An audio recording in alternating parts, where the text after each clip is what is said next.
স্বাগতম জনাইছোঁ।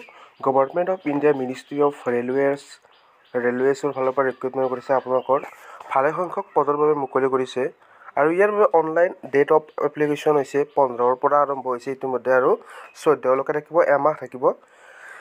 আৰু এই ৰেলৱে ৰিক্ৰুইটমেণ্টত ভালেসংখ্যক পদত ৰিক্ৰুইটমেণ্ট কৰিছে চৰকাৰে, গতিকে আপোনালোকে কোনো ধৰণৰ মিষ্টেক নকৰিব। প্ৰায় 3000ৰো ওপৰ পদ খালী হৈছে এই ৰেলৱে ডিপাৰ্টমেণ্টত আৰু আপোনালোকে অনলাইন এপ্লিকেশ্যন কৰি ল'ব লাগিব খুব কম দিনৰ ভিতৰতে।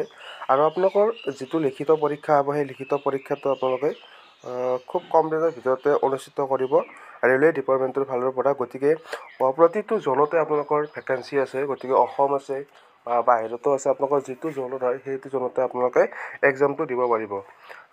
আৰু আপোনালোকৰ ইয়াতে বয়সৰ সময় দিয়া আছে যে এজ লিমিটটো সুন্দৰকৈ দিয়া আছে।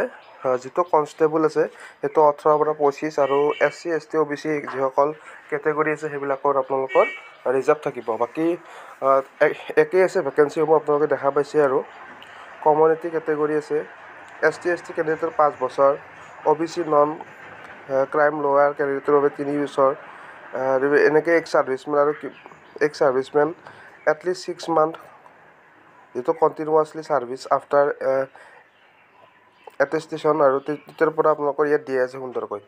আৰু ইয়াৰ বাবে ধুনীয়াকৈ আপোনালোকে ৰেলৱে ডিপাৰ্টমেণ্টৰ যিখিনি অফিচিয়েল ৱেবছাইট আছে তাতে গৈ আপোনালোকে ভালকৈ ইয়াৰ সবিশেষ ল'ব পাৰিব। আৰু লগতে এডুকেশ্যন কোৱালিফিকেশ্যনখিনি ইয়াতো সুন্দৰকৈ দিয়া আছে যে এডুকেশ্যন কোৱালিফিকেশ্যন কি কৰিব লাগিব, ধুনীয়াকৈ দিয়া আছে, আপোনালোকে চাই ল'ব। আৰু বিভিন্ন কেটেগৰীত ইয়াতে প'ষ্ট আছে, কনষ্টেবলৰ প'ষ্ট আছে আৰু SI ৰেলৱে যিটো SI আছে সেই SIৰো প'ষ্ট আছে। গতিকে আপোনালোকে যিটো ভাল লাগে সেইটোতে আপোনালোকে অনলাইন এপ্লিকেশ্যন কৰিব পাৰিব। গতিকে ইয়াৰ বাবে আপোনালোকে সবিশেষ জানিবলৈ আপোনালোকে কি কৰিব, যিটো ৰেলৱে ডিপাৰ্টমেণ্টৰ প্ৰতিটো জনৰে যিখিনি অফিচিয়েল ৱেবছাইট আছে সেই অফিচিয়েল ৱেবছাইটবিলাক ভিজিট কৰিলে আপোনালোকে সবিশেষ এই ৰেলৱে ডিপাৰ্টমেণ্টৰ যিখিনি ভেকেঞ্চি আছে এই ভেকেঞ্চিসমূহ জানিব পাৰিব। তো ধন্যবাদ। এইটোৱে আছিল আজিৰ শেহতীয়া ভেকেঞ্চিৰ আপডেট।